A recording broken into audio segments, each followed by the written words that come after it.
Okay, now we're going to continue with the function transformation. We're going to start with the vertical and horizontal translation, or shift. In some text they call it shift as well. All right, for vertical translation, you actually notice we didn't call it then. They didn't call it vertical translation or horizontal translation at the time, but when you dealt with quadratic equations and quadratic functions, actually you did that. When we moved the parabola up and down or left and right, that's what that is.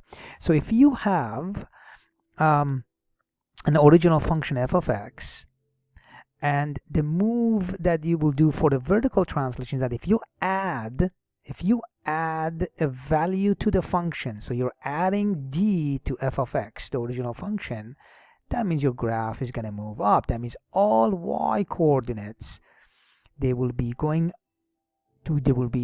up or down depending on what value of d is.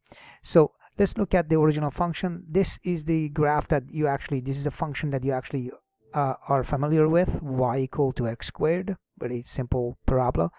Now this is the original function f of x. Okay, so this is your f of x, the original function. I just want to give you an example. What happens when we are moving the graph up and down? So that means that for every value of x, so x value stays the same for both. Notice that they're both values of x are the same here and there. They never change because we haven't done anything to x. We just changed the value of y. But the value of y will change depending on what d is. So if d is positive value, the graph will move up. So for same value of x, so let's say if we have 1 in here, and the original got 1 1, so this value is 1 1. If we move this graph up, that means we add 1 to the graph, so y equal to x squared plus 1. That means for the same value of x, you will get the new value of y, so 1 comma, and this will end up being 2. That means the graph has been gone up by 1. So let's look at now this graph, the transformation graph of that. So let me actually grab this graph and bring it over. So here are here's the original graph right here. That is your y equal to x squared.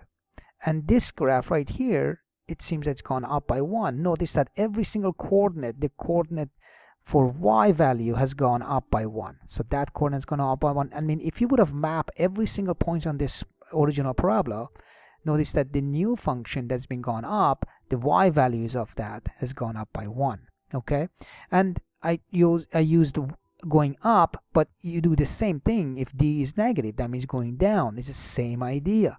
It will not make a difference. All right, so in this case, the new coordinate, if you coordinate of original value on f of x, it was xy, right here, it becomes x and y plus d. That's the new coordinate. So look at this graph on Desmos. I just went ahead and did that. By the way, all you have to do to create a table, you go to the setting tool, you click on that, and it will tell you what you want to do. Do you want to add table or copy it or whatever that is? Okay, you can do all of that. So what I did is that I created a table. Here it is. I just want to show you the original value x squared, which is the red graph, by the way, but both of them are, yeah, there's the red graph right here. The blue graph is the x plus 1.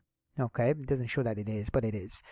And if you have the original value x squared, so the function f of x for x squared is 4. Notice that this new function has gone up by 1. The value of y has gone up by 1, and all of them are like that. All of these values are up by 1. So they will look at that: 2 1, 1 0, 2 1, 5 5, 5 4. They're all gone up by 1 because the values of x has not changed. So that shows you that it's the vertical translation. So if you want to make sure that you see the drop, d is now -1, the black dots right here. So this is the purple graph or a blue graph at the bottom right here. All right, and notice that it's dropped down by 1. Okay, -1. So all of these coordinates now subtracted 1 from. See that? So all values of y has been dropped. So now let's look at the horizontal translation. That means going left or right. Okay, so in this case I just kept the y value the same so that we just see the left and right movement. In this case, what it means is that if you have a coordinate xy on the original function, when you do the transformation of x minus c, okay, the x coordinate, the x value now changes to x plus c, whatever that c is. Notice that in this form, the negative is part of the form, so that doesn't change. Okay, by convention, that's already there. So the coordinate becomes x plus c. So let's go and see a couple of examples. So here's an example of that. If you have a y equal to x squared, the red parabola, that's the original function, just a typical function of y equal to x squared. By the way, I will call this y, but there are f of x, and so that we can see what's happening. So notice what is happening. When I adding, so in this case, by the way, I make sure that you realize that this is actually equal to x plus 2 squared. So this minus 2 is actually your c. That's your c value right there. Okay, so what is happening? That means your value of x has been being affected by -2. That means every single x coordinate from the original now has been moved to the negative by -2 values. This is just the x coordinates. So every single one of these guys, you see that? So if this coordinate here was 1, 1, this coordinate, the new coordinate, becomes this coordinate right there is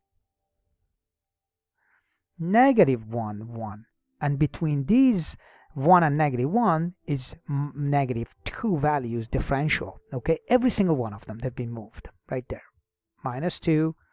Okay, and then this coordinate, which is right there, has been moved as well, and then becomes that coordinate there.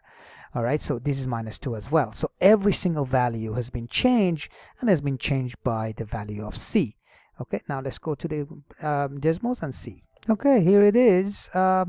Original graph y equal to x squared, and original, then the transformation happens. We did a -2. I actually also typed in the simplified form of the blue graph, became the green graph, but they're the same. They're exactly the same. I just made sure that I simplified the bracket, but it shows up usually like this, x plus 2 all squared. So you have to realize that it's actually c is -2. That means the graph has been moved. If this was 0, 0, in this case 0, 0, and then it's now moved to -2, 0. Okay, and every single point from there, -4, okay, 0 -4 became 0 -2, 0. This is actually 0 -4, that's -2, 4.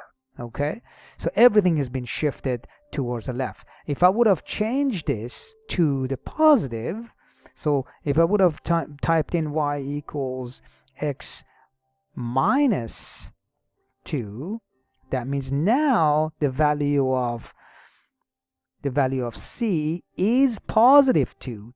That means the graph has been moved. The x coordinate of the values, or the x coordinate of coordinates for every single points on the graph of the original f of x, is now moved to positive 2. So every single one of them. This is 0 to 2, it's moved there, it moves, right? So from 0, 0, which is right there, sorry, let's go back. So this point right there, which is basically 2 and 4, becomes 4. Becomes 4 and 4. Okay. So now I have created this slider for the quadratic function. By the way, it can be any other function, but I chose that.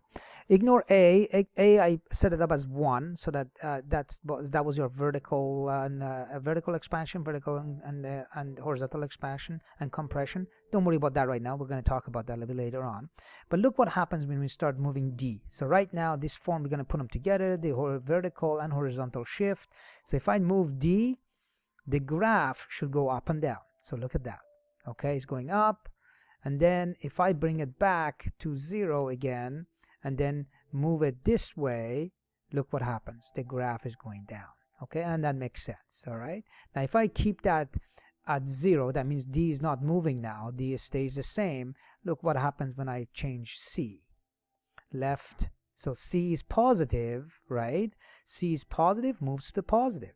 But once, right? And then when I bring it back to negative, look what happens to the negative. So it goes to the negative side, left and right. Okay, so that's what that is. And then obviously you could have, based on this, the graph can go up and down and move this left and right the same. So I could actually do both, and it turns out that the graph kind of moves anywhere that it wants to, depending on the value of C and D.